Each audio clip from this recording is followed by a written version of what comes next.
ladies and gentlemen. I am very happy to welcome you, both here in the room and those watching us online, to this closing ceremony of Aquatic Literacy for All Children project. First, I would like to thank Linde, Eva, and Christine. They have worked really hard for months to prepare this beautiful day. As you can imagine, today is a special day for the ALFAC team.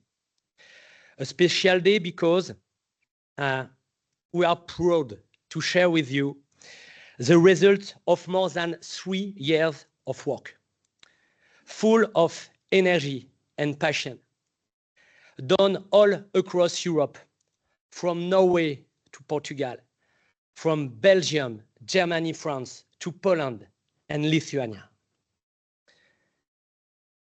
The ALFAC project is a partnership between researchers and pedagogues who share the same belief that the aquatic environment should be a safe and enjoyable place, a place that creates positive emotions and encourages people to stay active in the water throughout their life.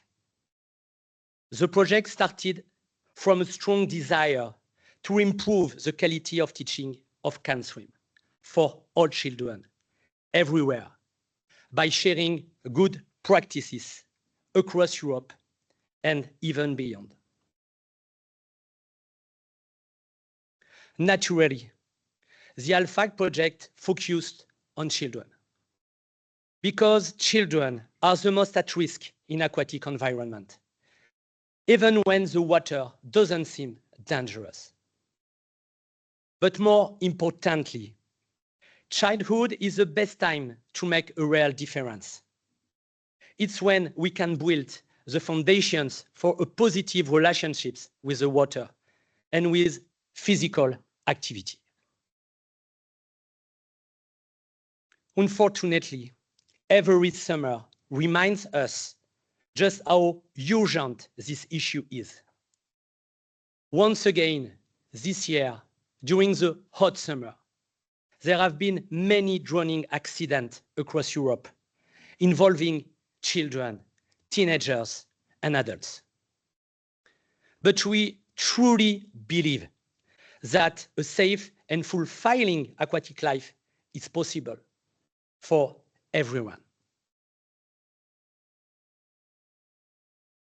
If we imagine an aquatic life, the long journey of aquatic life, who hasn't been amazed by a baby floating peacefully, weightless and free, as if completely at home in the water?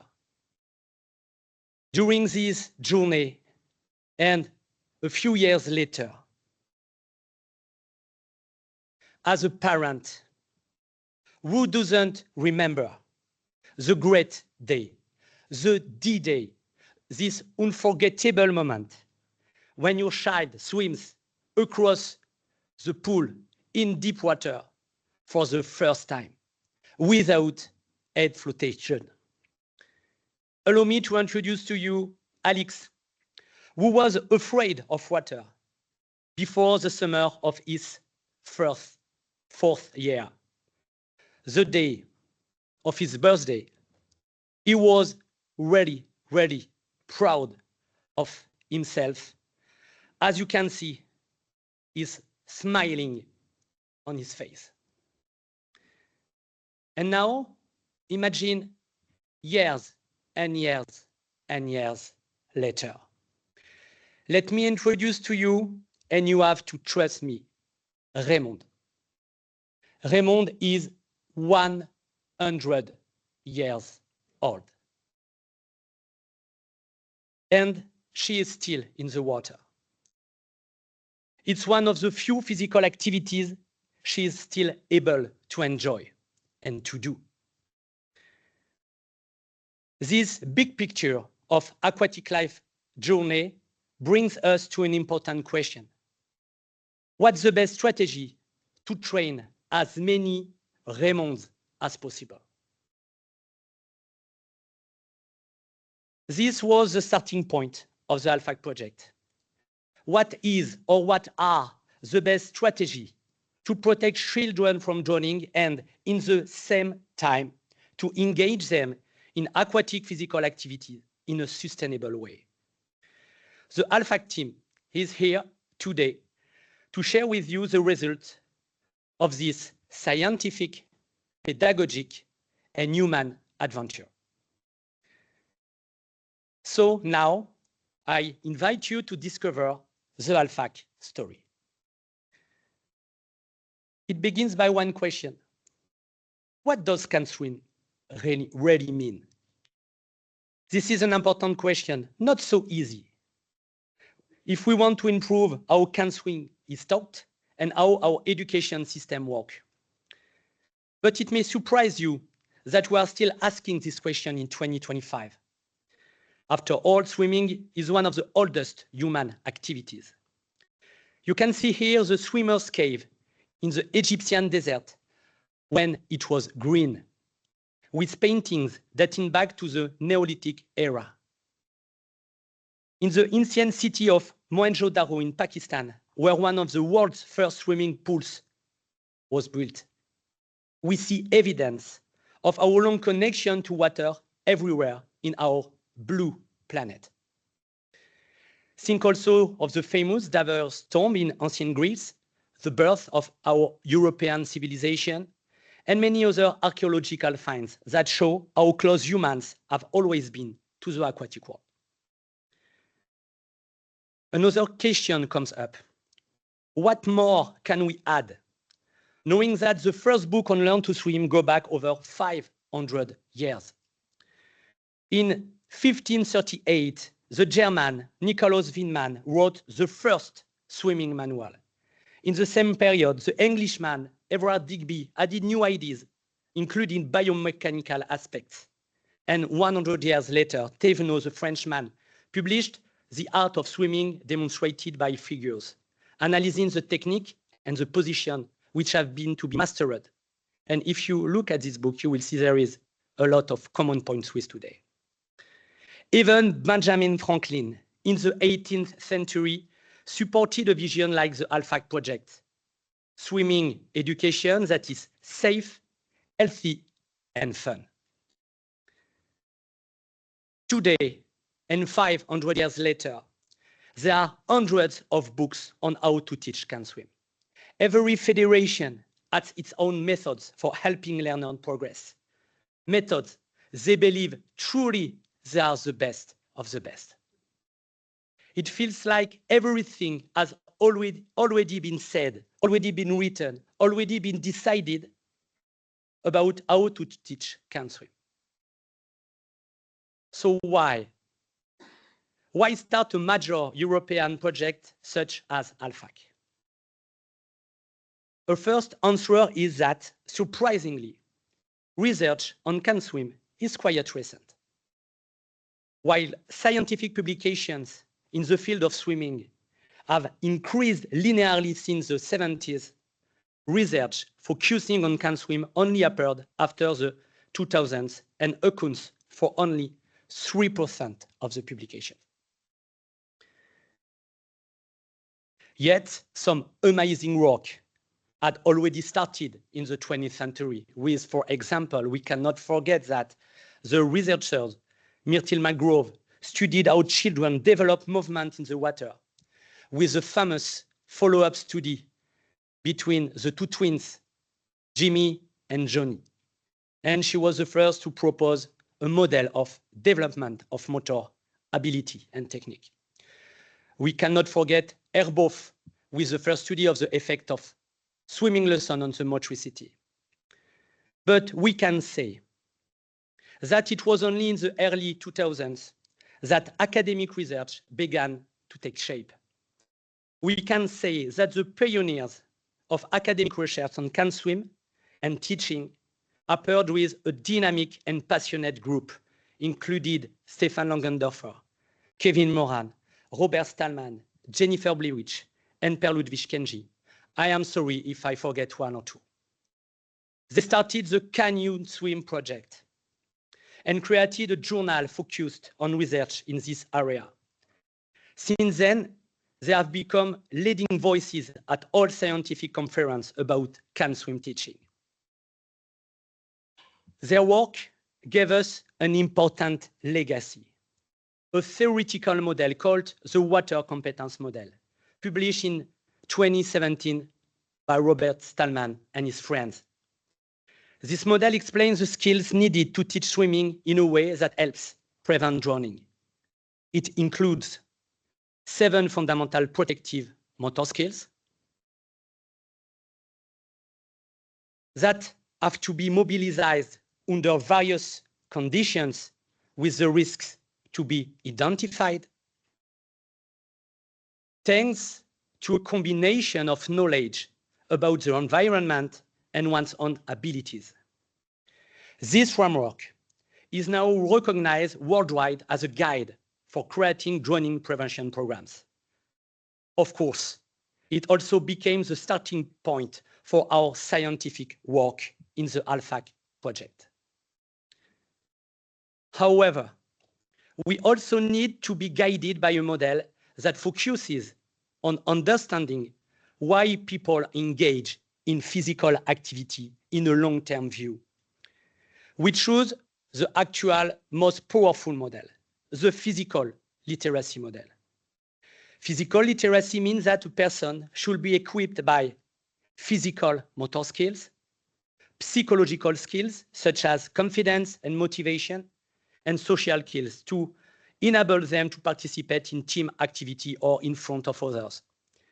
And of course, knowledge to adapt their training in the best way according to their characteristics. This approach includes not just motor skills, but also the social, emotional, mental sides of being active. So in one side, we have a model focusing on drowning prevention to protect, and on the other side, we have a second model for the engagement. So we needed to create a new model. We needed to create the model of aquatic literacy. We built it combining the two areas, making sure they fit well together from a philosophical, epistemological, and ontological way. This aquatic literacy model is based on 3 key areas: the aquatic motor skills with different elements, the psychosocial skills with different elements, and the knowledge and the cognitive area with different elements. The yellow part in the middle highlights the need to interconnect all these 3 domains. This model became our guide for the ALFAC project to create tools that assess aquatic literacy level and to develop educational resources that help children grow in all these 3 areas and in these interconnections. Now that we have a solid theoretical framework published this year, one that fits well with our goal of improving protection and engagement, an important question comes up: what strategy should we use? What strategy should we use to create real change in public policy and teaching methods? We decided to take inspiration from a well-known approach, the PISA studies conducted by the OECD. Here are the basic ideas. 1, develop common assessment tool. In the PISA, you have assessment in reading literacy, mathematical literacy, and sciences literacy. So we have to create the aquatic literacy test. 2nd, to test students in different countries. And 3, to do international comparison in order to identify strengths, weaknesses, and so the most relevant area of improvement. That's what we did. We built a European consortium that is very diverse, different drowning rates, different climates, different geography, different borders with the sea or lakes, and different organization of teaching CAN-SWIM. For that, we have brought together a team from all across Europe, from north to south, and from west to east. Then we organized our work into 3 intense phases over 3 years. First, we created the tools to measure aquatic literacy in children aged 6 to 12. Then we carried out a large-scale testing in each country to find out our strengths, weaknesses, and axes of improvement.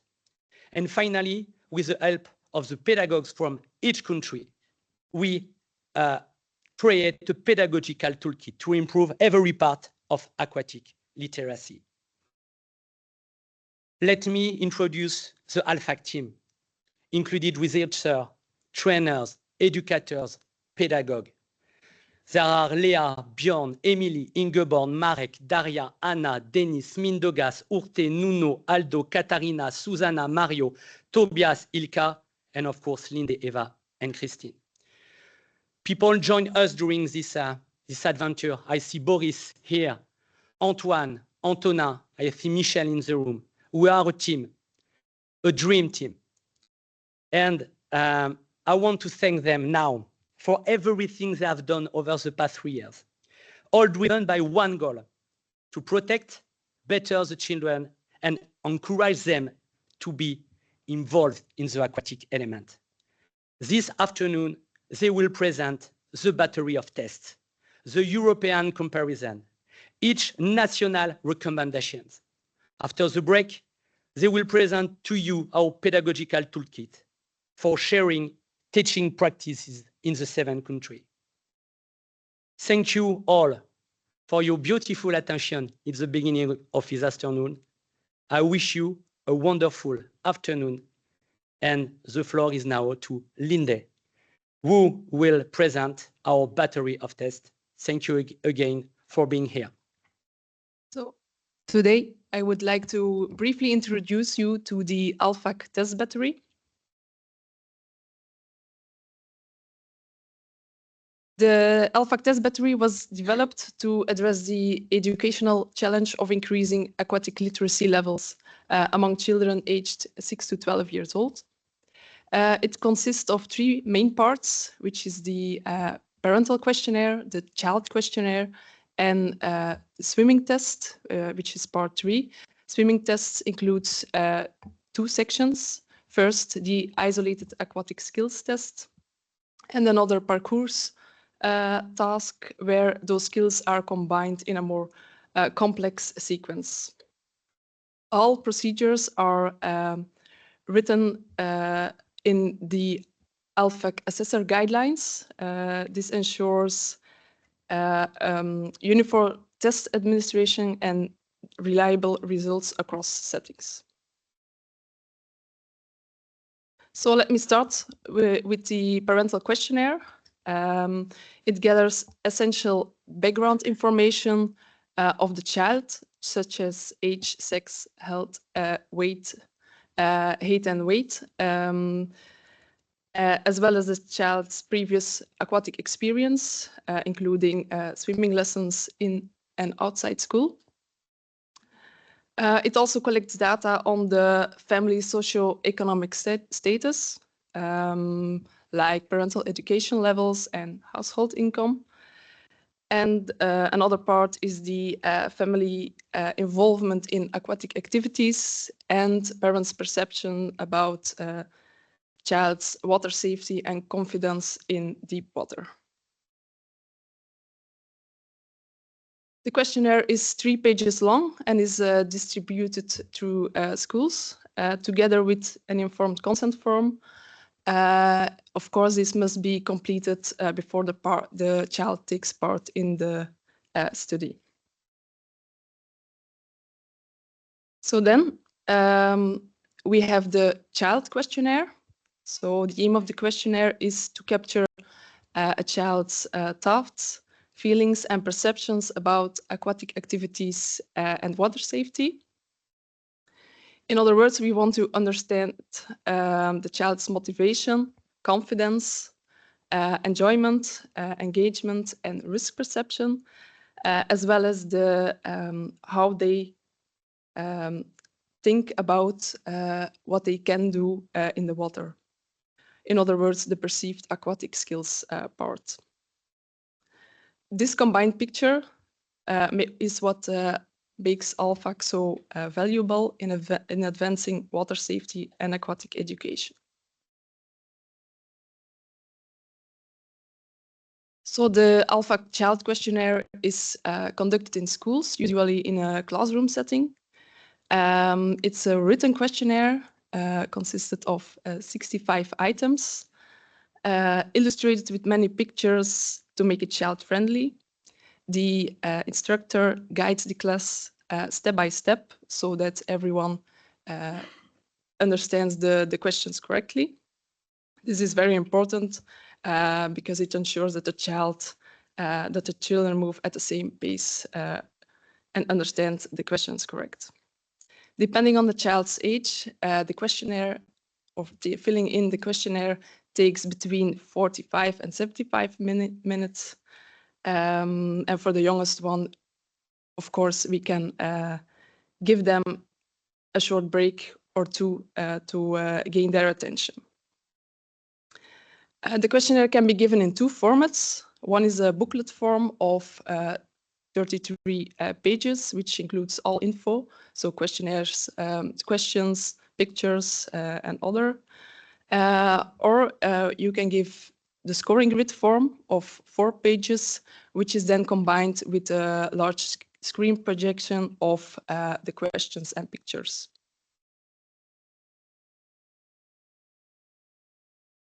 The child questionnaire is designed to be engaging and fun, with colorful pictures, smileys, and guided steps. It ensures that all children, whatever their reading ability, age, or confidence, can participate in the child questionnaire.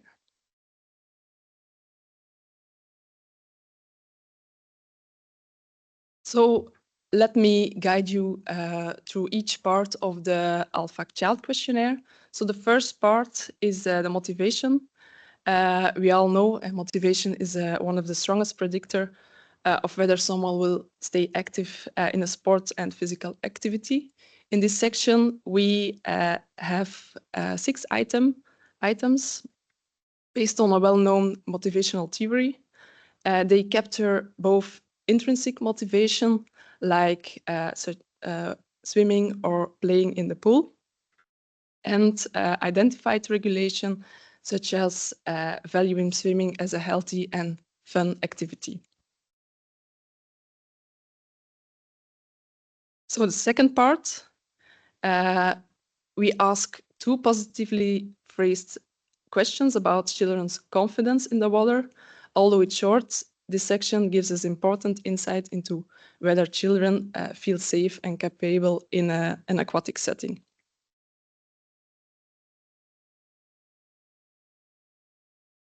So the third part, I will leave it for the end.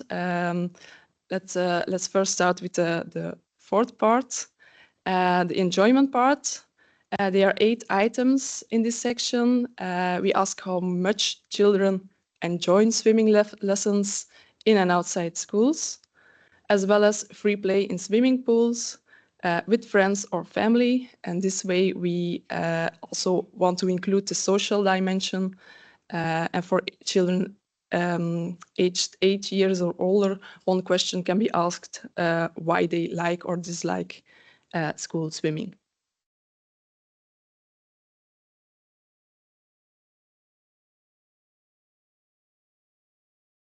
So then the fifth part, engagement part, here children are asked about 8 types of aquatic activities, 4 linked to competitive aquatic sports like swimming, water polo, diving, and synchronized swimming, and 4 open water activities such as sailing, boating, paddling, and underwater aquatic activities. First, they need to indicate whether they has ever done the activity or not, and then they need to indicate if they want to engage more in these type of activities by using or by circling smileys. So here you can see 2 examples, one for the more aquatic competitive sports on the left, and on the right, the open water aquatic activities. So then I come to the risk perception part, the sixth part of the questionnaire. The children are shown two posters, one of a swimming pool context and another one of an open water setting, each with 10 different activities illustrated. For each situation, they need to circle a smiley that represents how they think how safe or risky the activity depicted is. So let me show you our beautiful swimming pool poster with the 10 different activities on it. And this one is the open water poster. For example, when you look at number 5, they may be asked whether playing with a ball that is getting out of the swimming zone is dangerous or not. So then, finally, I come to the part that I intentionally left for the end. But it's actually the third part of the questionnaire. It's the perceived aquatic skills part. Here the children are asked about the 9 isolated skills, about their ability in it. And these are the same skills that will be later on tested in the swimming pool. And the 9 skills include, as you can see on the slide. For the first 3 aquatic skills, entry, exit, and the rotations, the child needs to answer 2 simple questions. First, have you ever done this? Yes or no? And the second question is, do you think you can do this? And they need to answer again using yes or no. For the other skills, they again answer whether they have already done the aquatic skill, so the breathing up to the floating. And then they rate how good they think they are at it using a 5-point scale, again with the smileys. So this section is very visual with explanations on the back and clear pictures on the front so that they understand well the goal of the activity or the skill. So the value of this part is that it allows us to compare the perceived competence and the actual competence. So after the questionnaire, the children perform the same 9 skills in the swimming pool. For water safety, this is vital because overconfidence can be dangerous, while underestimating one's ability may reduce participation in aquatic activities.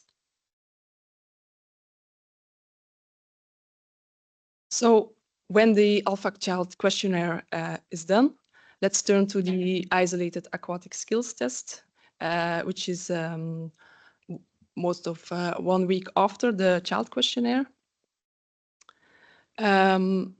This covers, again, the same 9 skills as mentioned before. And let me walk you through the skills step by step. So the first skill is entering the water. Children entered the water in 5 different ways, ranging for the most simplest using the ladder up to the backward roll entry. So scoring is 0 to 5, depending on the level they had achieved. The second skill is exit the water. Here, the task is to leave the pool within 5 seconds, again in different ways, starting with the ladder and progressing to climbing 2 stacked floating mats in the pool. Again, skill level, scoring 0 to 5.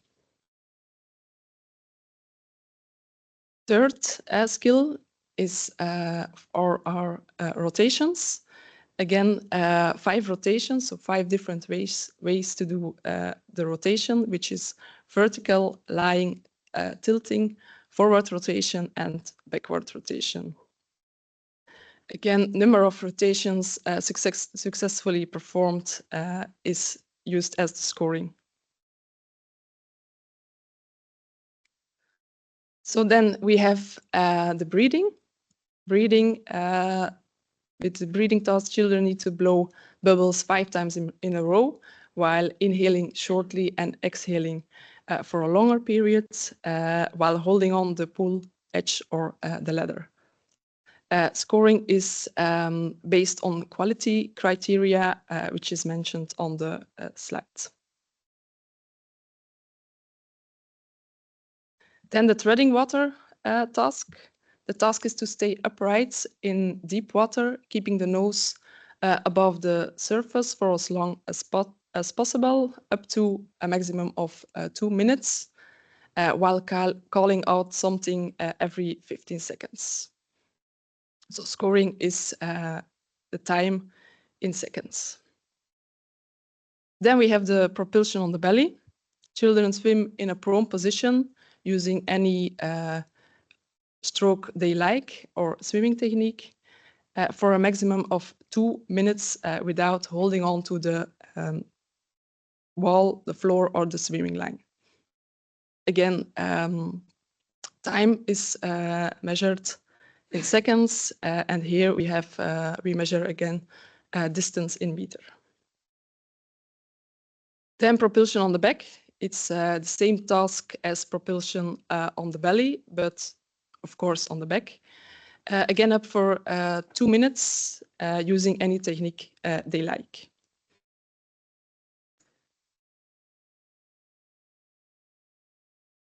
So submersion then. Submersion, children need to dive under a noodle floating on the water surface and continue swimming underwater for as far as they can without coming back to the surface. Of course, we measure the distance covered underwaters in meters. So finally, the last skill is floating. The child floats on the back for as long as he can, up to a maximum of 15 seconds without moving. So the assessment of the isolated aquatic skills is carefully structured to ensure both safety and reliability. Testing takes place 1 week after the classroom questionnaire, and to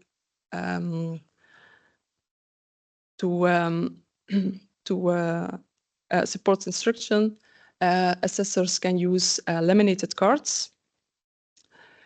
Children wear their own swimwear, of course, and no goggles or swimming caps are allowed.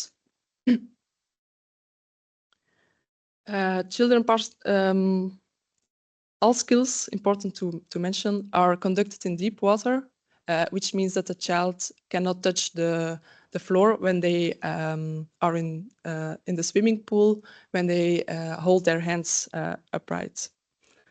Except for the breathing task, they can hold the ladder or the swimming pool edge. The pool must be at least 25 meters long, with the assessment is organized across 3 stations, as you can see on the picture on the right. Each covering 2 to 4 skills in sequence, and at every station, the assessors are provided with a printed scoring sheet to record children's performance. On the right corner below, you can see or a part of the scoring sheet we have used.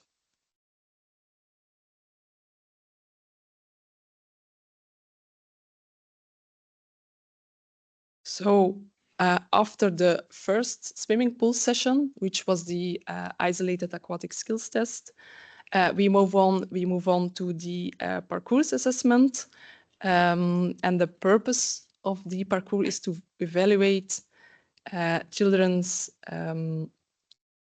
not only the isolated aquatic skills, but combining these skills in a sequence while processing both visual and auditory signals and making quick decisions in action. In other words, it simulates a more realistic aquatic situation where children must adapt, respond, and act under changing conditions. The parcours takes place in deep water again and consists of 2 stages: a standardized first stage covering 15 meters. And if they complete this stage successfully, they earn 1 point. So on the right corner, you can see our picture of the first standardized stage. After the first standardized stage, children can decide whether they continue or not along the parcours, up to 2 more paths of 50 meters, and of course with additional challenges.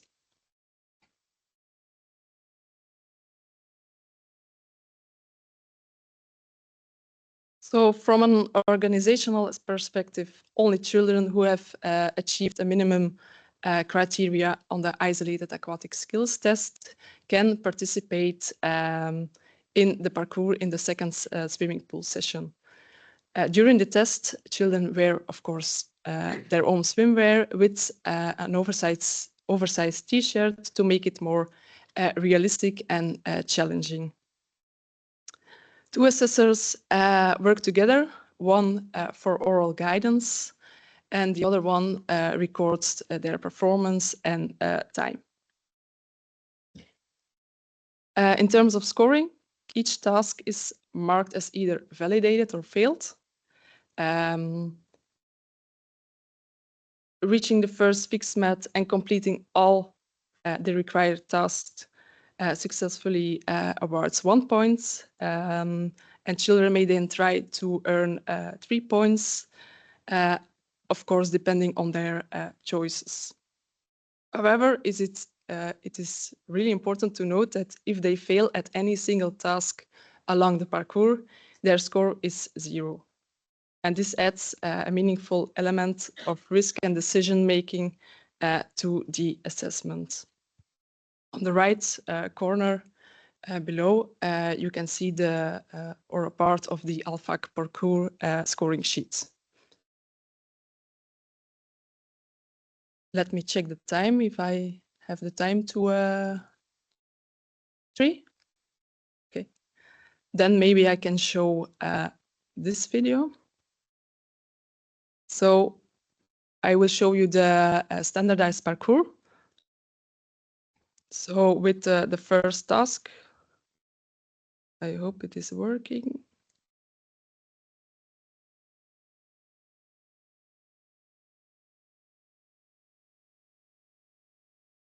So first they jumped into the water like a helicopter. Then he's treading water while pointing to an object indicated by the assessor. Then he needs to swim 5 meters on the belly. Then the child needs to submerge fully and coming back to the surface in a floating hoop. Then he needs to exit the hoop and swim 5 meters on the back.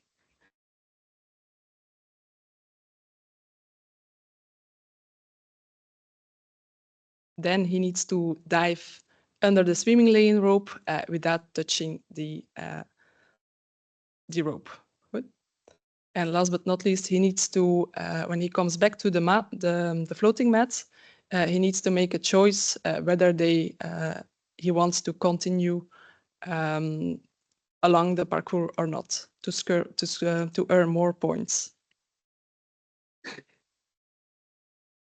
So to conclude, the ALFAC test battery is about much more than testing swimming skills. It embodies the ALFAC spirit, inclusion, enjoyment, and equal opportunity.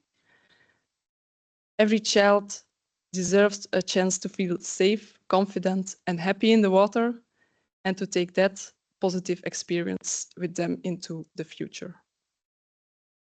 I want to thank you for your attention. Dear audience, On behalf of the consortium, I'm really happy to present you today the first result of the aquatic literacy of children in Europe. During this presentation, we will present you the first benchmark in the different variables that have been tested in our children through the ALFAC test battery. As you can see here on the PowerPoint, it's the number of children that we have tested during the 3 years of our project. So I thank all the partners for the energy and the time that they spent to test about 3,000 of children in the 7 countries that you can see here. So that, as it have been presented at the beginning, we started the story of the aquatic literacy with a model, and then we created the ALFAC test battery that Linde just presented. And we went to the school and to the swimming pool to assess the different variables of our children. Through the comparison of the results of our children in Europe, we were able to produce 2 reports that you can find in our website and that we will present today. A first report about the level of aquatic literacy across Europe, and another report with chapter for each national sample.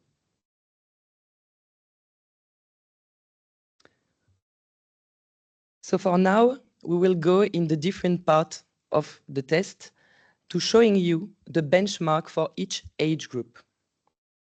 So the first result is the answer to the question, how many lessons do the children have in school and out of school as an average in Europe? So as you can see here on the slide, the children of 6-7 years old have an average of lessons between 0 to 10. And we have an increasement of the number of lessons taken with the ages.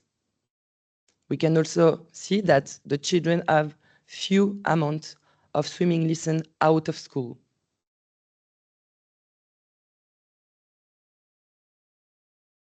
Concerning the psychosocial domain of aquatic literacy, which is the measure of the motivation, the confidence, and the enjoyment, you can see here the benchmark with the different ages.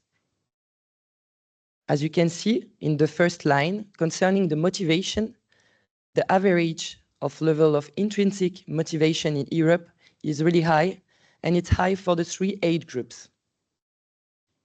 Concerning the confidence, even if the average of confidence is really high, we can see that for the children aged 6, 7, and 8, 9, it's a bit lower than the 10 and 11 years old. Finally, concerning the enjoyment, we can see that they take a lot of pleasure being in the swimming lesson in school, but also out of school.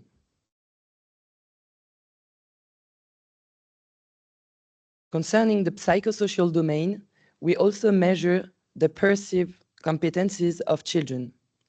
To answer to the question, how do our children perceive themselves in the water? So here in the slide, you can see the different motor tasks that were tested in the water. But before we ask them, if you need to do this task, how good will you be in this task? So here on top, you can see the level that they think they can do in the entry. For the 6, 7 years old children, they think that they are able to jump in the water while doing 1 step. For the 8, 11, they said that as an average, they are able to roll forward in the water. Concerning the exit, the 3 age groups think that they are able to jump on a mat, but a mat which is not attached to the wall. However, we can see that there is also differences in the rotation task. So the question was, if you need to rotate in different axes, as Linde presented just before, how good will you be to rotate in different axes? Here we can see that we have an increasement with the age groups, but they feel to be pretty good in this task. As the same for the breathing task, but with no difference between the 3 age groups.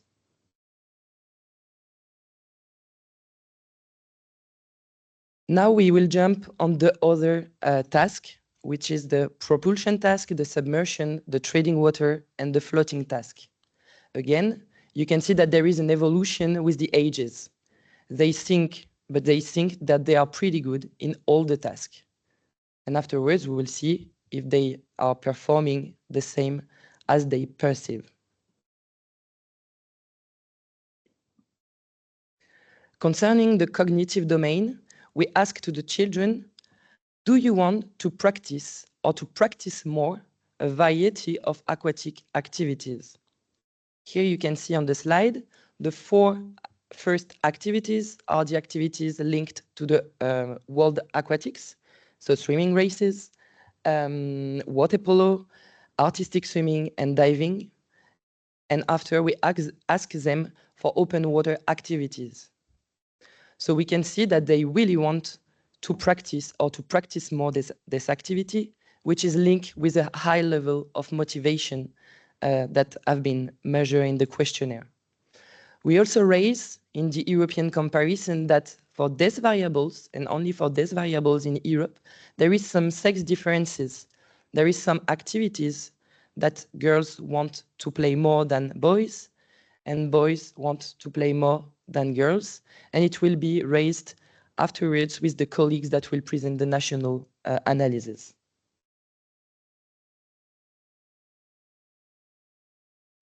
Finally, the last part of the questionnaire was the risk perception assessment. So here on the slide, you can see the poster of the swimming pool risks with 5 non-risky and 5 risky situations. And as you can see, they are pretty good to assess the non-risky situation, but they have more difficulties to define that the non-risky situation are dangerous. And here for the open water, that's the same. They are able to define the non-risky situation, but they have a lot of difficulties to assess the risky situation. So we can see here that there is some way of improvement on the risk perception. In fact, as we can see at the beginning of the presentation, they are really confident and motivated to go in the water, but they are not able to rate the risky situations. So it can put them into danger. And this is one of the main reasons of joining in our countries.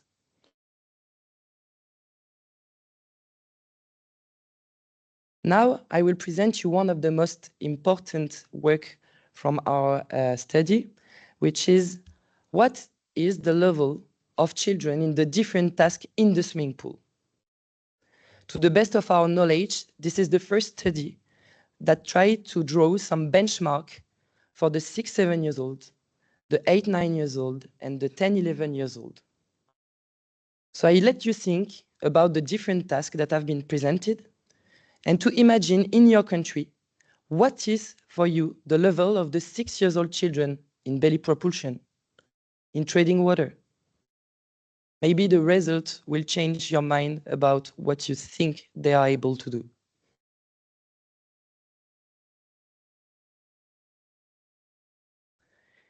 Here are the results of the average for each age group. So here you can see in the entry, the average for the 6-7 years old is an entry while gliding on the water from a floating mat. For the 8-9 years old, it's a jump. And for the 10-11, it's a rolling forward. Concerning the exit, it's level 3, so climbing on 2 floating mats which are attached to the wall. And for the 10-11 years old, it's climbing on a free floating mat. So we can see first here that there is some difference compared to what they think they are able to do. We can see some overestimation on the level of entry in the water, but also in the exit of the water. Concerning the rotations, there were also ratings that they were pretty good to do this task. And as you can see here on the slide, the 6-7 years old are able to do 2 different rotations, the 8-9, 3 rotations, and the 10-11 4 rotation. Concerning the breathing task, there is also an increasement with the age, but they are pretty good to do some inspiration, expiration into the water.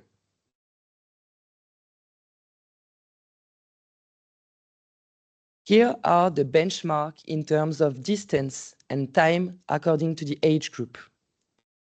So as you can see here on top, for the belly propulsion, the minimum was 0 meter and the maximum was 100 meter in 2 minutes. And you have the average for the age group. So the average of belly propulsion for 6-7 years old in Europe is about 13 meters. For the 8-9, 29, and for the 10-11, 46. We can see also that they perform a little bit better for the 8-9 on the back propulsion, and the distance were bigger on the back propulsion than on the belly propulsion. And down you can also see the different average for the submersion, for the trading water, and for floating. I let you print in your mind the benchmark and to imagine if the children in your country are able to reach this European average.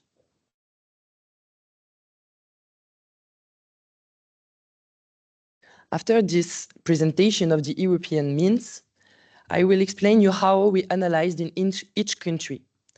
We tried to define some strengths and some weaknesses according to the European mean. A strength is defined with an average for the country above the European mean minus the country. And a weakness is a significant difference with an average below the European mean. So afterwards, all the partners from each country will present you the national data of their countries, following this plan. First, they will explain you the national context of the learned swim in their country. Then they will present you the major strengths and weaknesses in the different variables. They will explain you if there is some sex difference between boys and girls in their country. They will explain you the age groups dynamics.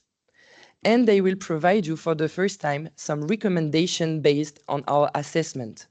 This recommendation have been drawn thanks to a tool that we created a couple of years ago, which defines some recommendation in terms of legislation, politics, pedagogy, or in terms of content of the curriculum. To finish, I'll let you have a look on the QR code and to flash it if you want to have access to our report, which are in our website, with the first deliverable, which is the European comparison, and the second one, which is the comparison inside each country. Thank you, and I ask for the partners if they can come to present their national data. Okay, very short, because some of the colleagues introduced already the Belgium situation or the Flemish situation.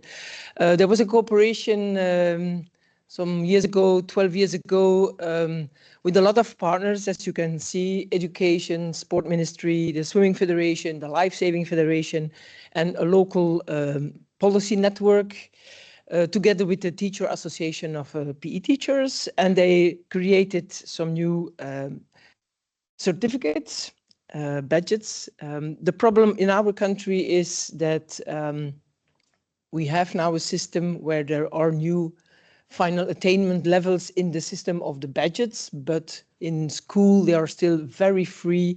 It's an open mentioned final attainment level for the moment. It was in the media last week. So we appreciate the cooperation, but it's for us too free and too open. There's no central database for collecting the performances of the children. Who is teaching? It depends on the school. Sometimes it's a PE teacher supported by primary school teachers. In some other accommodations, it's also the lifesavers who help and who coordinate the system. And of course, then, as Tine said, there are a lot of problems, practical, a lack of swimming pools, the high costs, also the traffic or the transport to be there. I can be very short. I mentioned only those significant differences. from the Flemish children with an effect that was high enough to be a difference. And we can see here that in the skills, our Flemish children do better on the entry and also on the floating skill. About the motor domain, of course. We use this new model to indicate where we situate the comparison. If you look then to the psychosocial aspects, we were happy to see that our children really enjoy the swimming lessons at school, but also the social aspects, that it's together with friends. In sex differences, only in the enjoyment for activities or their will to do other activities. We can see that the boys prefer water polo to do more and the girls synchronized swimming. As Leah says, we also look to age evolutions in the 3 age groups, the 6, 7, 8, 9, and 10, 11. Here we can see in all these different skills a good evolution. It's significant also in the Flemish population. Also the confidence in deep water is increasing in level, which is good. A negative evolution, and that's a little bit concerning, is that enjoyment of lessons at school, but also the lessons outside school, that goes downwards. So the children growing older do not enjoy, they do enjoy, but less than when they were younger. And then to give some advices here, we hope that our ministry also takes the swimming lessons serious at school and invests by cooperating, communicating with the local community, with the people in swimming pools. We have good examples like in Dilbeek, also to convince the parents of the importance of it. So make also the goals concrete and stimulate the peer interaction. And I can imagine we focus on assessment, but interaction, and as Titeke says, the process and the fun elements really have to be in the program too. So to end here for Belgium or for the Flemish team, we also adore that we have now a benchmark, but of course we hope that more and more schools and more educational companies will join national data or international data, so that we have a way of comparing interventions, comparing programs, and so on. And the last one is also, don't forget that also interdisciplinary working together, not only the PE teacher, but perhaps also biology for the quality of water and so on. So we believe in systems where we can work more together. So a brief context about the Learn to Swim in France. So how children learn to swim in our country, there is 2 ways. Or they are learning to swim at school, because we are one of the only country in the world where learn to swim is compulsory, or they can also learn to swim with the French Federation or the municipality. Who are the teachers in our country? If they are learning to swim in school, there is or the primary school teachers or the PE teacher when they are in the secondary, and sometimes they can be helped by the swimming instructors about the swimming pools. We also have a compulsory test that all the children need to pass before the age of 12. And finally, the big limit in our country is that we have an uneven access to the swimming pool all over the different regions of France, which can impact the level of basic aquatic skills of our children in France. Concerning the strengths and the weaknesses, here you can find the different variables which are above the European mean or below the European mean. Concerning the motor domain, France is below in all the isolated tasks. Concerning the psychosocial domain, even if they are enjoying and taking a lot of pleasure in the water, they are less motivated, less confident than their counterparts in Europe. Concerning the perception of their competencies, they are again below the mean of the European mean, but they are also less skilled than their counterparts in the swimming pool. However, they are able to better rate the high risk in the swimming pool. Concerning the differences, we can see as Belgium that the girls want to practice more artistic swimming than the boys, but the boys are above the girls in France concerning mainly the perceive skills.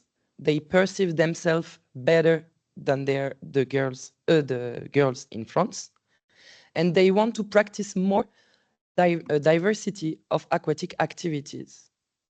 Moreover, in the motor domain, they are better in the entry and the exit tasks.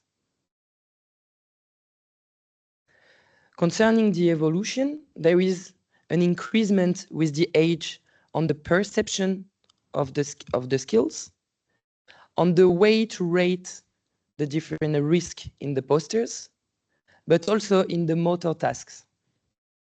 However, there is no evolution between 6 and 12 for the enjoyment, the motivation, and the confidence.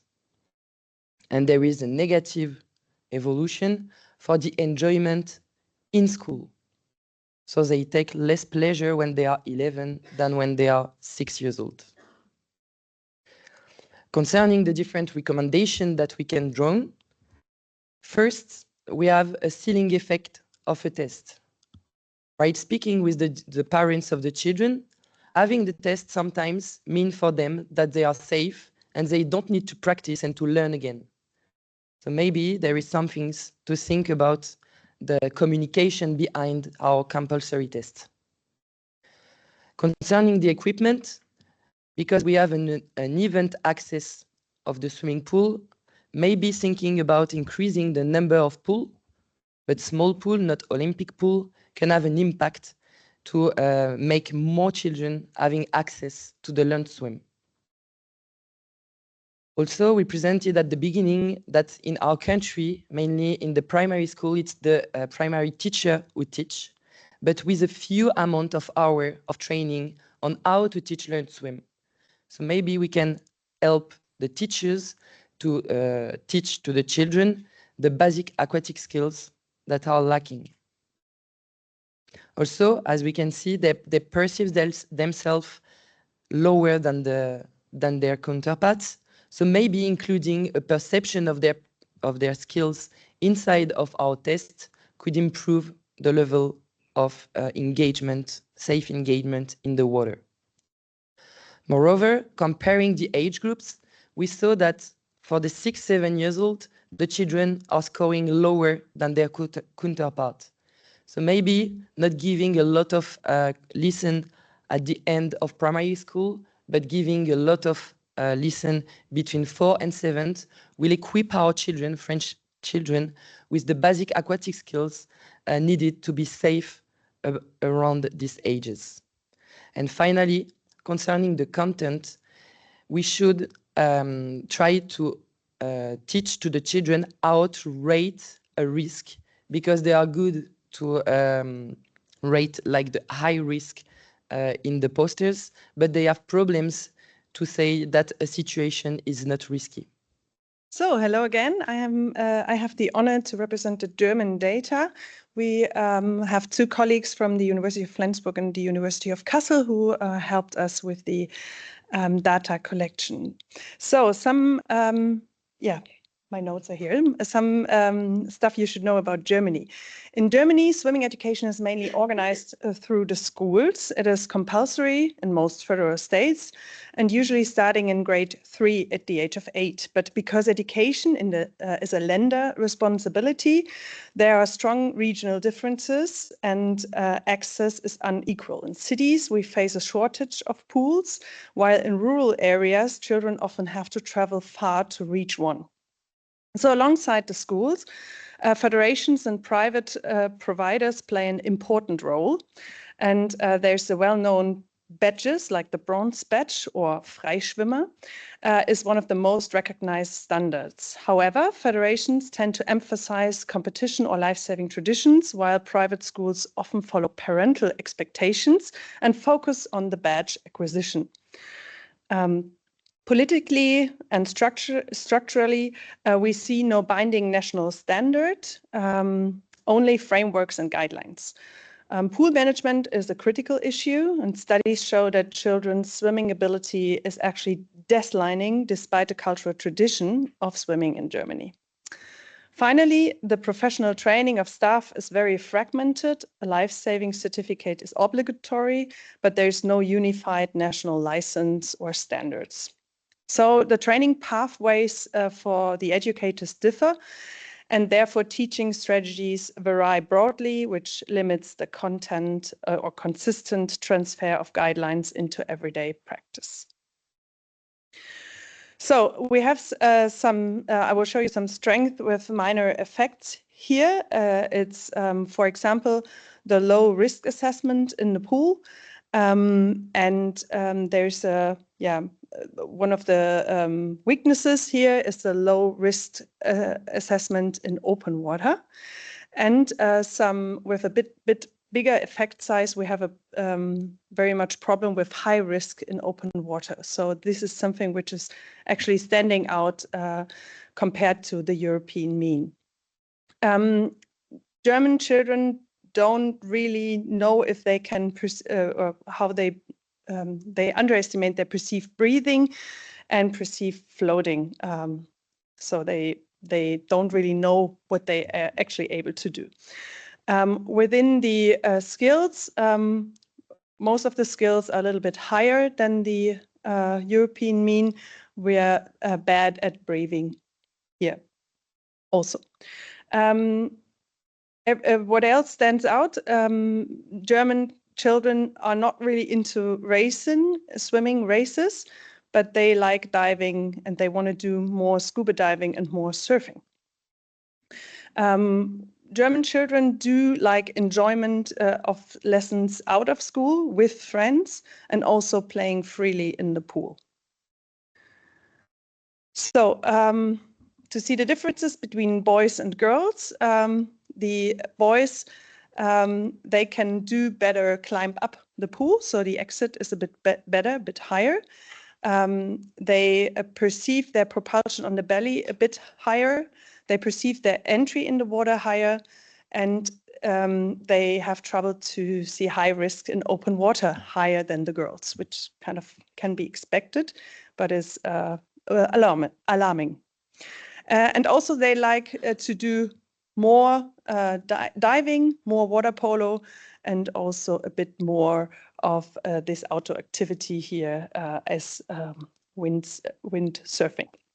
So the girls are a bit better in the rotations. They are better in high risk, estimating high risk in the swimming pool and low risk in the open water. And also, as I think in every country, they like more artistic swimming than the boys. So we have some positive evolutions. Let's say we have a lot of positive evolutions, which is nice. And some of them are more significant than the others. This is like low risk in swimming pool. So they get better over the years in estimating this. And also they like diving much more, even over the age groups. There are some neutral evolutions, which you can see here over the years, and also some negative evolutions. So enjoyment of swimming lessons at school, like we saw earlier in the other countries, is negative evoluting. Also, all kinds of enjoyment swimming lessons with friends, swimming lessons out of school, and swimming lessons out of school with friends, and also enjoyment of playing in the pool. So when they get older, this gets a bit less.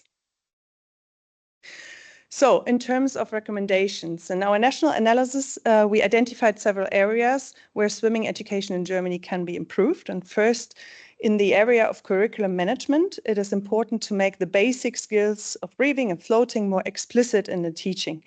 So at the moment, children often perform these skills, but not in a conscious or reflected way. In addition, we recommend integrating risk assessment training, especially for open water situations, since this is where German children show the greatest weakness compared to European averages. Second, in the terms of timetable, access to early learn to swim lessons is not equitable. So a lot of kids learn before school, but only those who have some money or some higher social standards. In cities, long waiting lists and high costs mean that participants is often limited to families with greater financial resources, and this creates social inequalities in access to swimming education. In rural areas, distance to pools are often too far, which also restricts regular participation. We therefore highlight the need to guarantee fair and timely access for all children, regardless of their social or geographical background. Third, localization and equipment.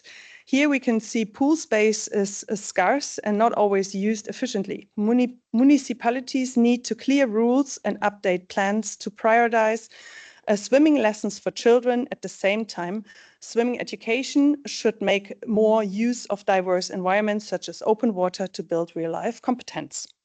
Fourth, the staff dimension. In Germany, a life-saving certificate is obligatory, but there's no standardized qualification for teaching children how to swim. So training pathways vary across institutions, teaching strategies differ widely.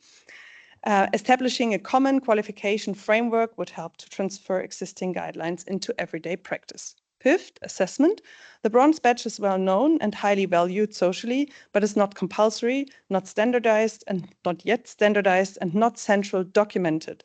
So introducing consistent criteria, central documentation would make assessments more transparent and reliable, and linking the test more strongly to aquatic literacy would increase the educational value. Finally, in terms of content, current programs are strongly shaped by competitive swimming or life-saving traditions. Essential survival skills are often missing, such as trading water, swimming with clothes, or moving from vertical to horizontal positions. By integrating these into the curriculum, children's competence can be broadened towards real-life water safety. Taken together, these recommendations show that Germany already has strong structures, but more needs to be done to ensure transfer into practice, fair access to all children, and a broader focus on aquatic literacy. Thanks for that. Hello, everyone. My name is Mindaugas. I'm representing the Lithuania. I'm from company Public Institution Active Vilnius, and also with the partners Lithuanian Swimming Federation, LTU Aquatics. We participated in the ALFAC project. So a little bit about Lithuania. So we have the second highest drowning rate in Europe by the Euromonitor. The first place is the Latvia. So there's 4.4 incidence rate in Lithuania versus 1.1 in Europe. What is a national plan of implementing to reduce drowning rates? So as a project Learn to Swim is a strategic project for the government, so Lithuanian Swimming Federation every year gets around 700,000 euros for the project in Lithuania to do the Learn to Swim program. So, for example, for Vilnius, they give 250,000, and our municipality that we are owned by gives 450,000 euros additionally to cover the second grade school kids that they can go to the swimming pools and learn how to swim. So 40% of children participate in the plan. This is the whole Lithuania. This year we opened one more with the municipality, one more pool. So we are covering all the second grade school kids in Vilnius. So all the kids in Vilnius that are in the second grade, they are learning how to swim. Strengthening aquatic education. So the Learn to Swim program in Lithuania covers 32 lessons. During the curriculum, especially at 7-8 years old in the second grade. So the trainers and teachers are with the federal certificate. So the schools are coming with the teachers, and they let kids to the physical educators, trainees in the swimming pools. So we learn the basic aquatic skills, and they do the national test. And in the end of May, June, they get the certificate where they get the first, like 1, 2nd, or the 3rd. So the 3rd means that they have to a little bit to work out. And if the kids get 1, they're offered to go to the swimming centers and sport clubs because they have the capability of swimming. There are strengths and weaknesses in Lithuania versus Europe. So as you can see in the pictures in above, so the motor, the mains that we are good on, and in a couple of them we have to work on. In the psychosocial domain, we are lacking in motivation, in confidence, and in enjoyment in the water. In the cognitive domain, low risk and high risk in open water is okay, but on other things, kids have to work and to understand. Boys versus girls. So boys as usually like doing things that maybe can be a little bit more higher risk, and the girls are like that more artistical way. Age group dynamics in Lithuania. So the positive evaluation by the age group that as they grew up, also their motivation, confidence, and perceived domains are getting higher and better. And neutral evolution, as you can see, that is staying in the same position. And recommendations for Lithuania. So the curriculum management, so to raise awareness among young people about the diversity of opportunities for aquatic sports, particularly among girls. Localization and equipment. So this is important to get the finance for the government for the Learn to Swim program, and especially for the building new swimming pools, as our country is only independent a little bit more than 30 years. So in Lithuania, in Vilnius, we just built the third or renovated the third public pool, and we are lacking 15 pools in Vilnius to cover the needs. About the staff, so provide the better training for the professionals, develop children pleasure, social skills, motivation, and confidence in the water. Assessment include risk graduation into certification, not only practical stuff, but also to educate kids what is risky, what is not. Strengthening swimming education at the youngest age, 4-7 years, as in our pools that we are managing in Vilnius. It's not allowed to come less than 7 years.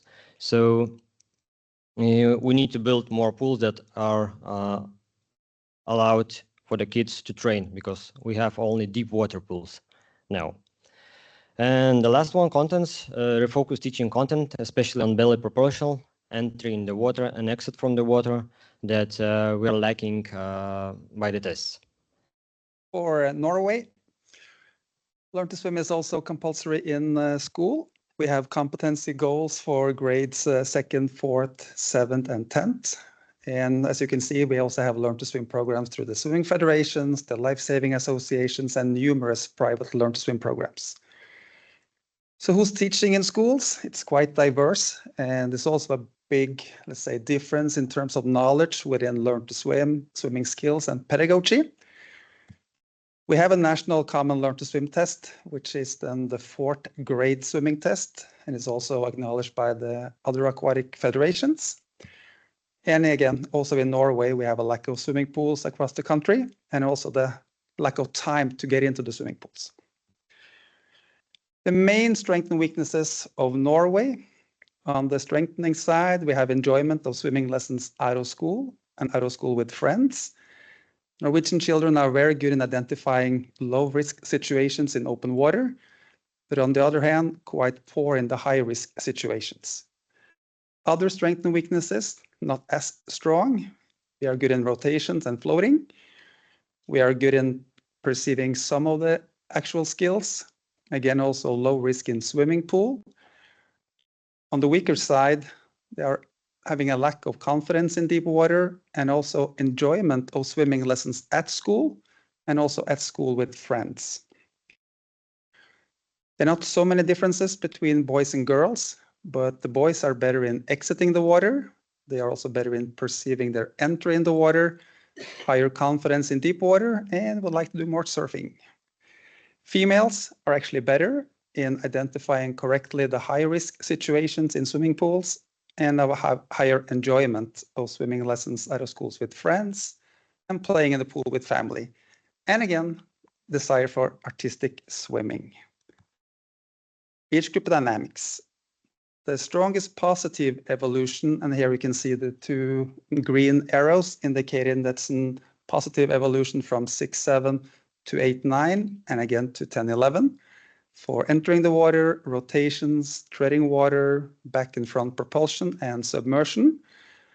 Other positive evolutions, but here you see that there is an evolution from 6-7 to 8-9, but then it plateaus until 10-11. And that goes for breathing, floating, exiting the water, for some of the perceived skills. Also confidence in deep water stagnates, and again, enjoyment at school and with friends. So the strongest negative evolutions, enjoyment, swimming lessons out of school with friends, and also playing in the pool with family. Negative evolution we also see between 6-7 to 8-9, but then it plateaus again. That's the enjoyment of playing in the swimming pool with friends and playing water polo.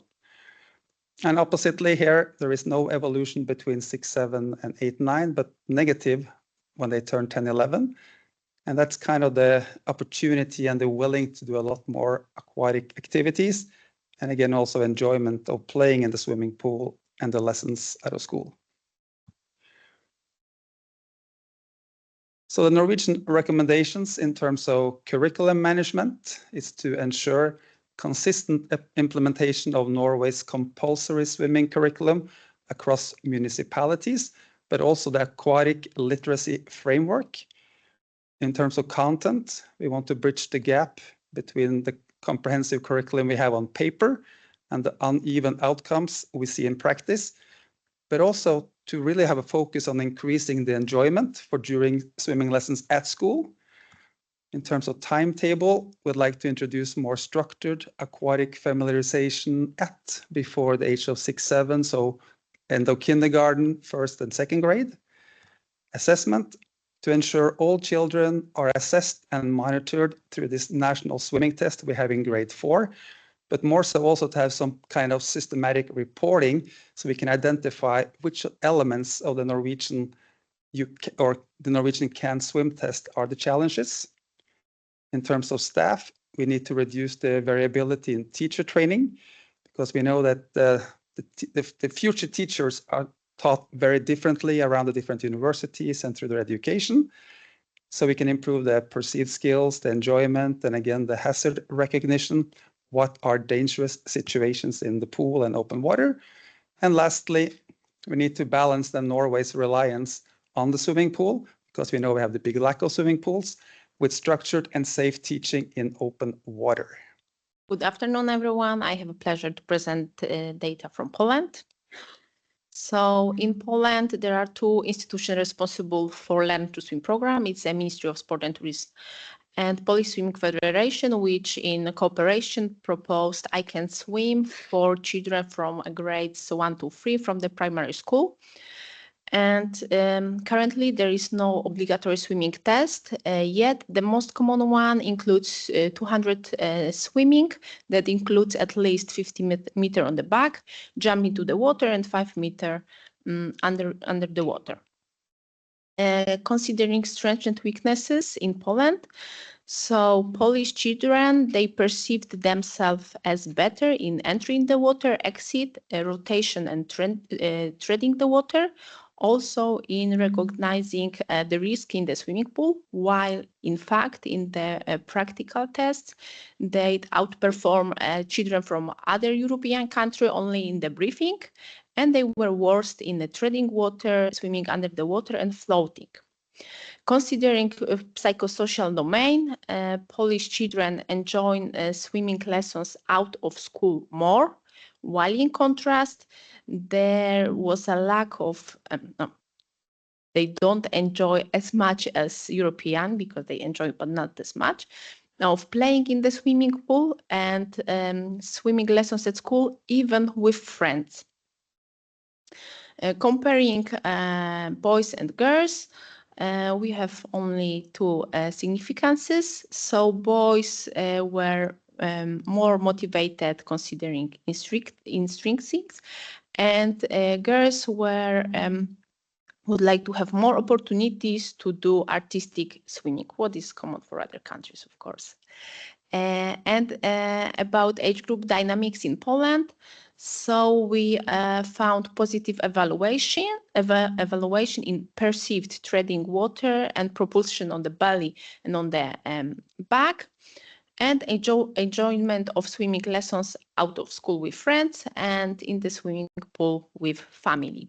While no age effect was exposed for recognition of risk situation in the swimming pool and in the open water, and enjoyment of playing in the swimming pool even with friends.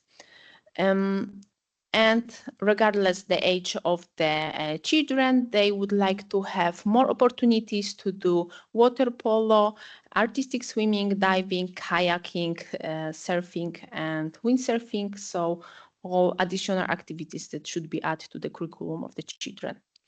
Based on the obtained results, we would like to propose following recommendation to improve aquatic literacy in Poland.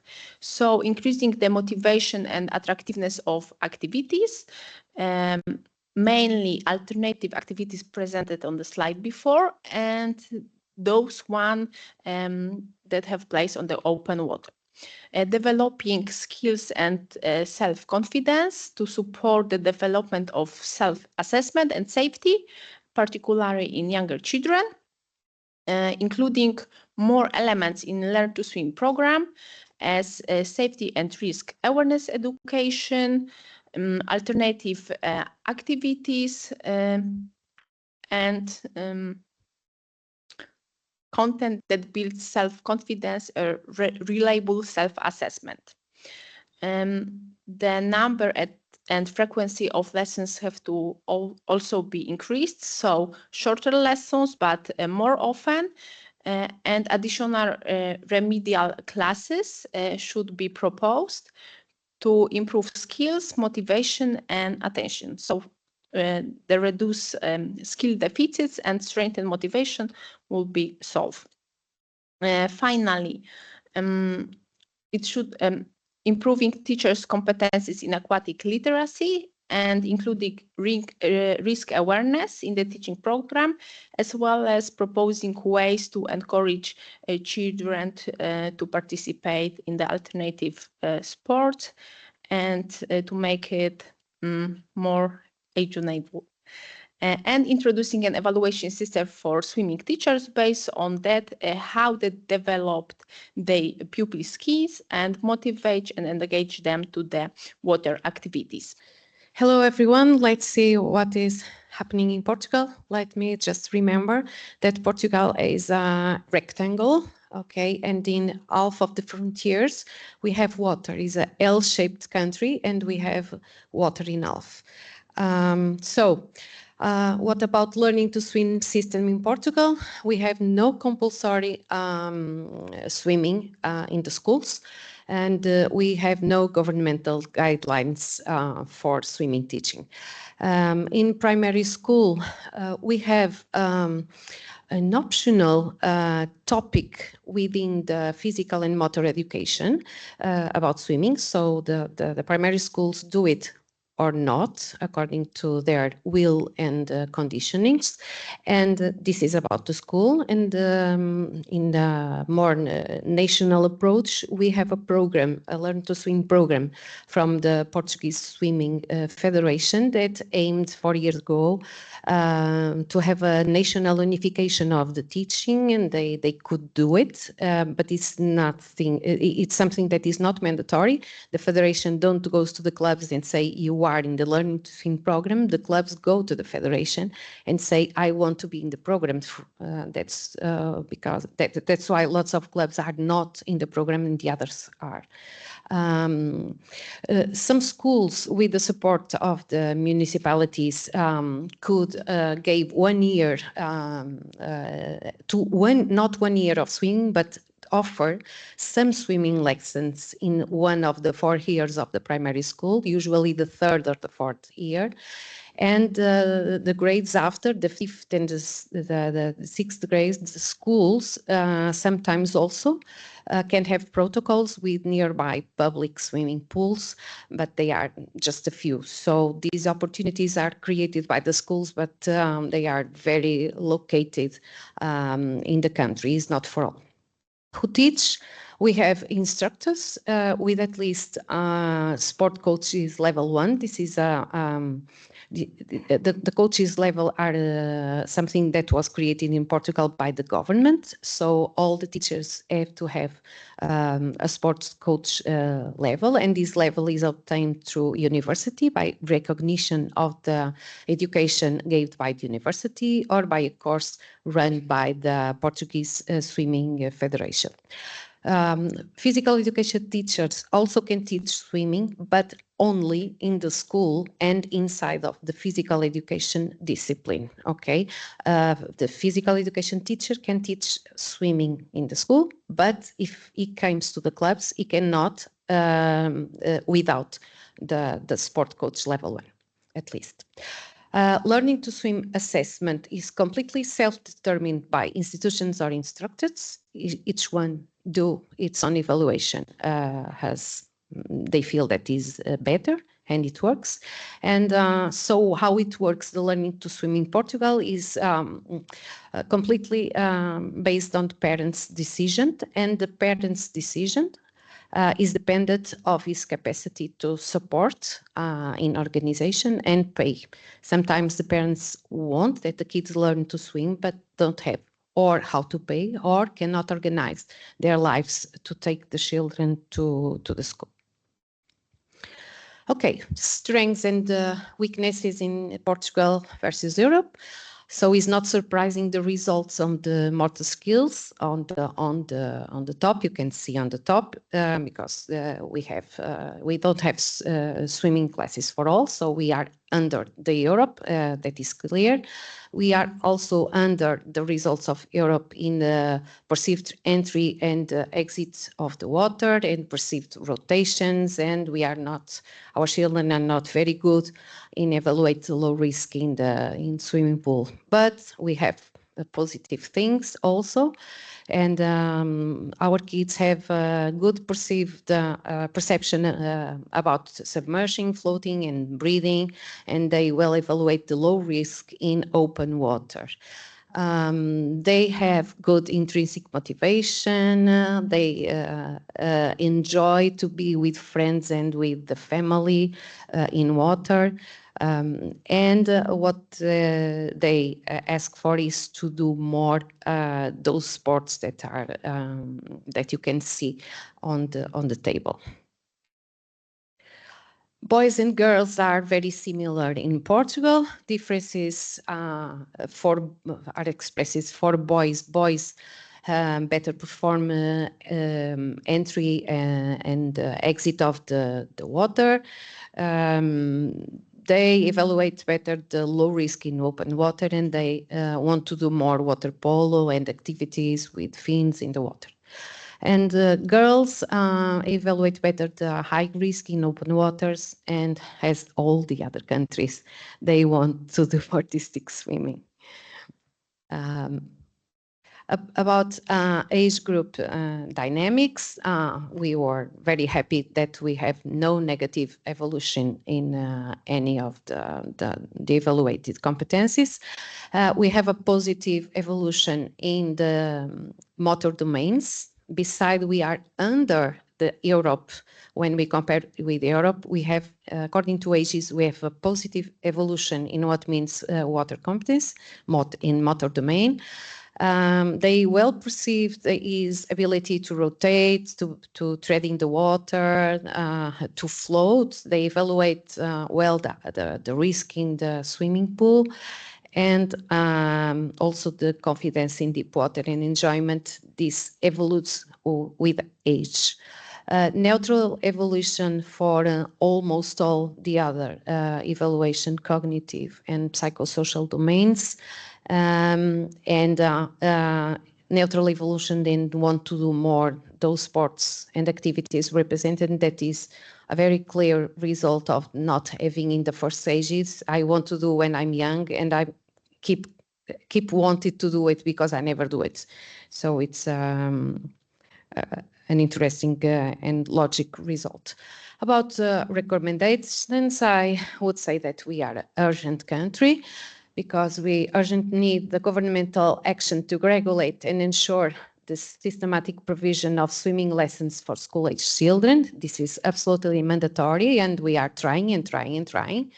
And about localization and equipment, we urgently need to raise the importance of moving behind indoor pools, using deeper spaces for teaching, offering experiences of staying and moving in water while wearing clothes, and restricting the use of the swimming goggles. About staff, we just have to oversight the non-compliant institutions because we have the mandatory coaches level, but some clubs fail on that, and so we have to pay attention. About the assessment, of course, we need to create or at least use one tool of assessment. We need a standardized tool and we need to use it as well. We need to develop a national results database. Fortunately, now we have the ALFAC database results, and so we are better on that urgent need. Also, we need a definition of starting age for learning to swim, number of sections, and its duration. So it's something that we need to include.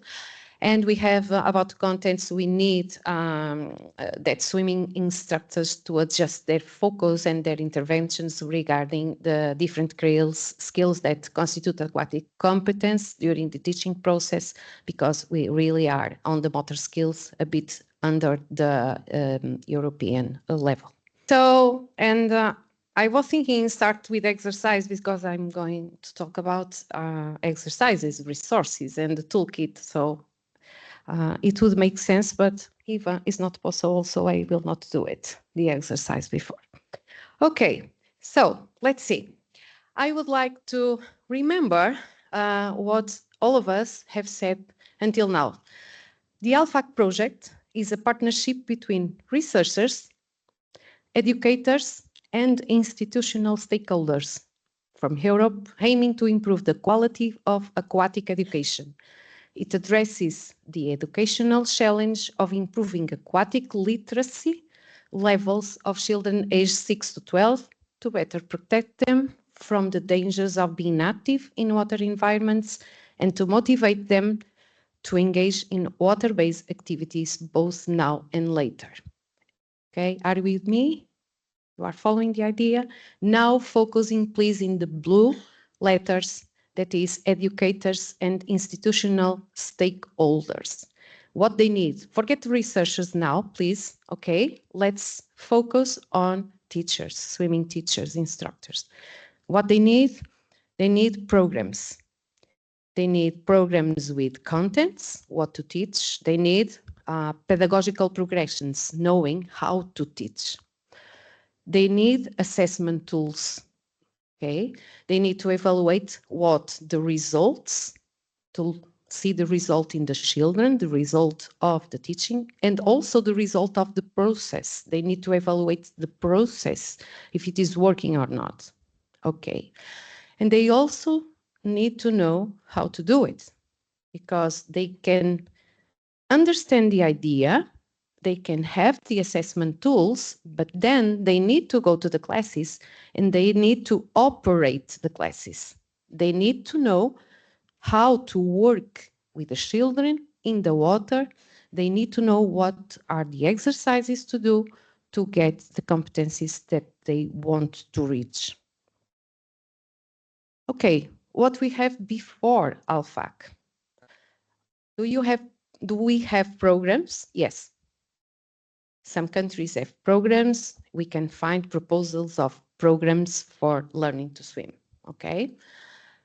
But we found that we have a large diversity of programs, different types of organization and curriculum, that we can find under this topic of can swim. Do we have assessment tools? Before ALFAC, anyone knows before ALFAC an assessment tool? The answer is yes. We can find questionnaires, we can find pictorial scales, we can find evaluation of isolated tasks, also some proposal of evaluation of parcours, we can find it. But what's new with ALFAC? The new with ALFAC is going beyond the motor domain. We are used to it to think and to focus in motor competencies. Okay, and that is what we bring new. Francois presented some moments ago that figure that we all know from our suite, Robert Stallman, and he focused on motor competencies. He had some knowledge in the questions of risk. But for instance, I cannot find here in that proposal the psychosocial domain. And so the teachers are not used to it to talk in the psychosocial domain. I'm daring to say that the teachers also aren't so much used to think on knowledge. Teachers are mainly trained for thinking in motor competencies, how to do, where to reach, what is the motor purpose.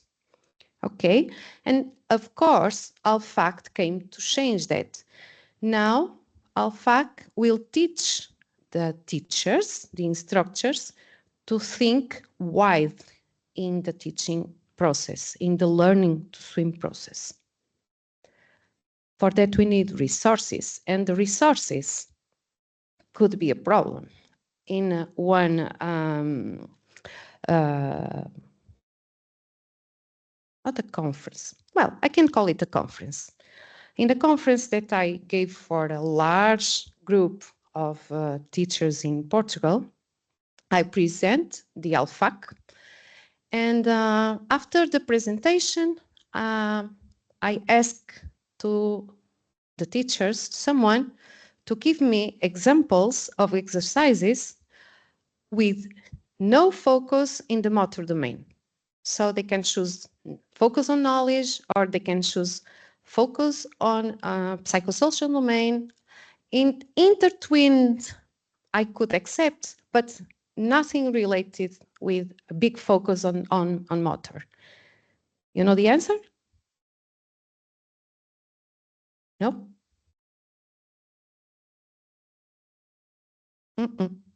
They were all teachers in the practice, okay?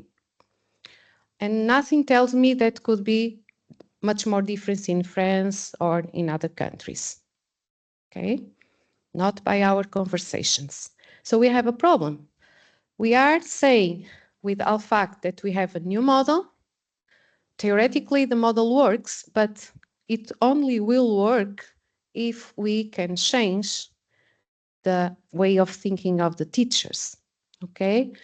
If we can't reach the teachers and change the way they approach swimming instruction, we are doomed to fail. So the solution seems to be to produce a pedagogical resources that will enable all instructors to quickly identify the most important points to address and the teaching heights to improve them.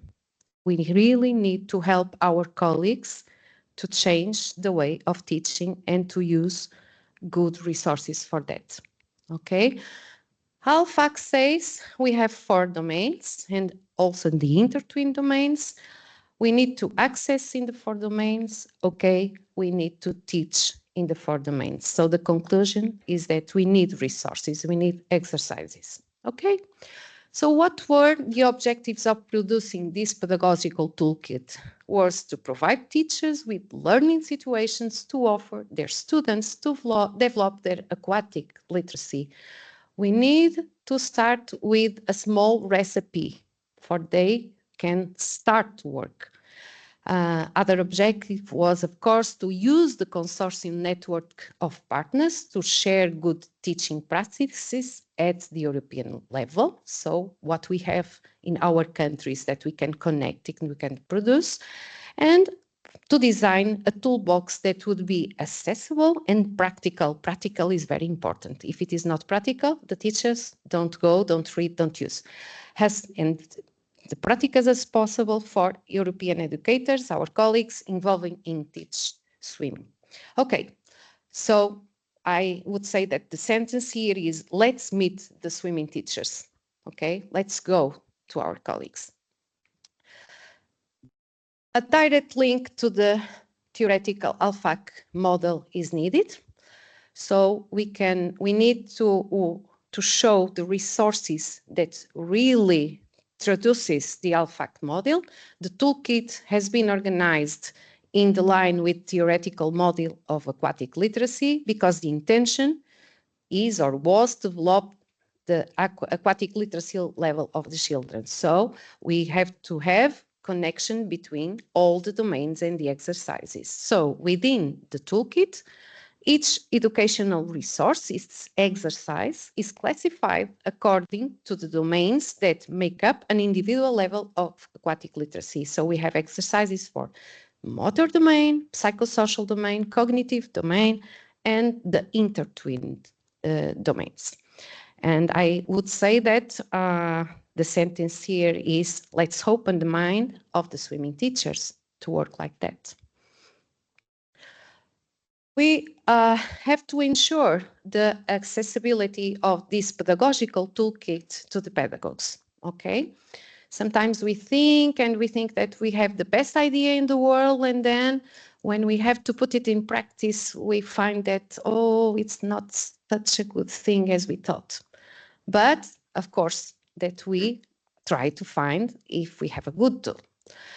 So we try to produce a pedagogical toolkit that is easy for navigate, easy for finding information and for understanding that information.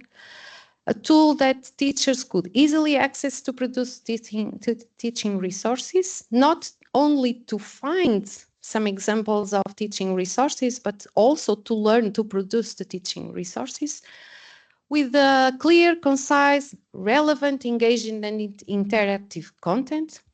Okay, and something that we can use both at home in our computers and also in our mobile devices. Okay, so we thought that we think that we made a good job, but we decided to ask to the teachers. Okay, I will not present all the results. You will sympathetically trust me, and I can show you on the right part of the slide. Okay, two results of the several results that we have. So we had a group of teachers that we present our tool, and we ask them how it is, it's easy to work, how to improve, what to change, and we have very nice results. The green and the purple are the good and the very best, and so you can see by the sheets formats that we have good results. 5 minutes? Yeah? Yeah. Okay. So we could build a tool at the teacher's request, I can say. Okay. Also ensure that pedagogues understand and can use the pedagogical toolkit. Okay. So how we found that this tool is a tool that is understandable for the teachers. Okay, so we designed a sheet for writing. I'm going to say in the simple way, to writing the exercise with several domains to fulfill. And then we decided to give that instrument to the teachers for they use it, and then we made focus groups for the teachers talk about their experience in using that tool, that sheets to create the exercise. The pedagogues gave feedbacks about this that we call the first version.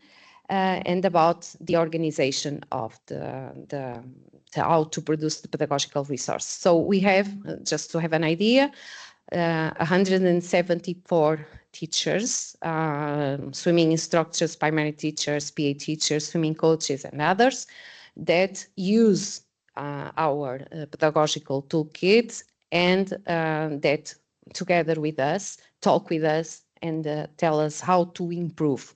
Okay, so the pedagogical toolkit was producing according to swimming teachers' need. That is the big, I'm sorry, the big message. Finally, we want to enrich the pedagogical toolkit with proposals for all the pedagogues from our 7 countries. Okay, we want to ensure that partner educators are involved in producing resources. Our colleagues are with us, are working together with us. So each country undertakes to produce educational resources using experts, teachers, PA students, whatever. The idea was the production of at least one exercise for each domain, okay, including intertwined domains in each country, okay? And I could say that this was a very pleasant thing to do because it's working to the swimming teachers and working from the swimming teachers. So we teach them, we propose them, and then they start to work for us all as a teachers community.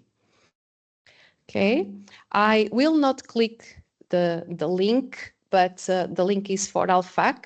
You find the ALFAC is very easy to go to ALFAC. You open the Google and you write ALFAC, and immediately you go for the ALFAC page. It's as easy as that. Within the ALFAC page, you will find that symbol that you are seeing from early morning until now, and you can click on any part of the symbol. And when you click on any part of the symbol or in the right boxes in blue, you will go for standardized presentation of several resources. You will see something like that, okay? Resources by domain. And if you open one of the resources, one of the exercises, one of the proposals, you see always the same thing. First, the image or the video of the learning situation. Then the domain that is related to that exercise, the title, the authorship, that is very important. You could know where the exercise comes from. And then the main pedagogical characteristics, okay? You have the success criteria, organization of space, materials needed, organization of group, and description how the exercise will work, okay? You have now lots and lots of exercises. I will not click the link because we could see 2 examples, but I will not do it because it can fail then the communication at home. So we will not do it. But I invite you to go to the page, to click in the exercises and to find yourselves that is really very, very easy to use the pedagogical toolkit of the ALFAC. We want to be easy. So please try it, go to the Google and go in. Thank you. This is a conclusion. This is the end of this afternoon. This is the end of these 3 years. As you have seen, these 3 years have been rich in the creation of tools, their validation, the big data collection, and the creation of pedagogical resources. The question now is, what can we take away from all of this? And how can we continue this work beyond this project? First, I would like to say this idea. In order to have a real impact on children's aquatic literacy, ALFAC has a duty as a consortium. All the team has to communicate its recommendations to the authorities in their country in order to change the way CAN Swim is organized and taught. I invite all our partners to disseminate this recommendation widely by the press, by the media, in order to impact, to make the difference, in order to improve their national can swim education. But the future of ALFAC isn't just in our hands. We hope that many countries and many cities will use our tools to assess their children's aquatic literacy. The European benchmarks we have developed and produced and communicate to you for the first time can highlight where improvements are needed. They can really support public policies to make the right decision, not just based on beliefs, but on solid qualitative-based assessment.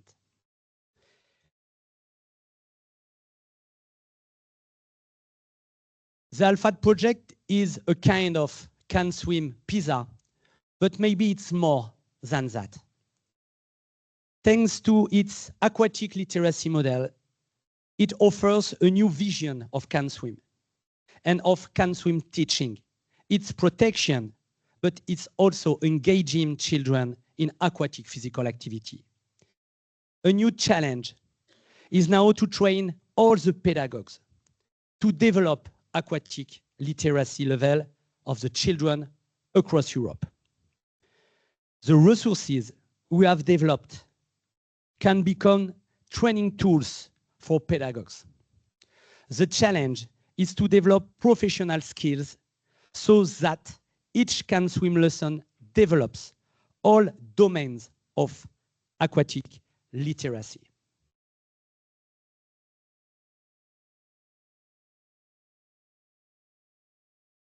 All the work we performed during these 3 years has enabled us to produce the most important and the most comprehensive database on the characteristics of pupils learning can swim. To my opinion, this is the first time we built a so much important and precise international database. Our team is already working on this data in order to answer key questions and improve our understanding of the relationships between learning can swim and engagement in aquatic activities. We have so a second duty, dear friends. We have to contribute to the academic knowledge about the can swim. We have a lot of work to do after the ALFAC project. I see their faces from here. So, to conclude, because we have to conclude, this is the end, dear friend, but maybe not. We have so much to do again.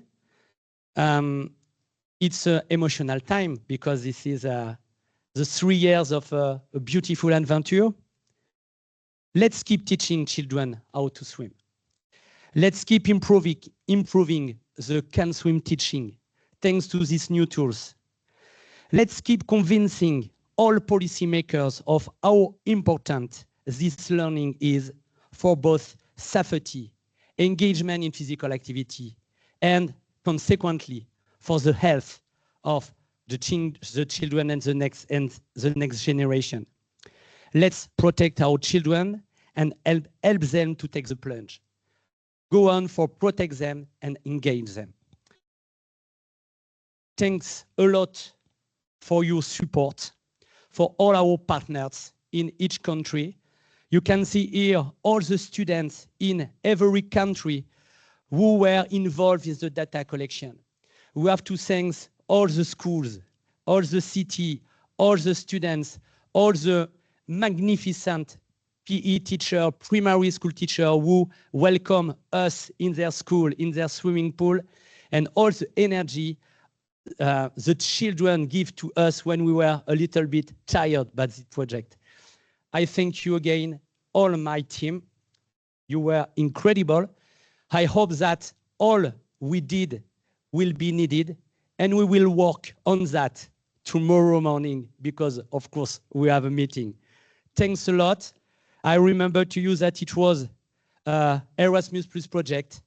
We had the grants.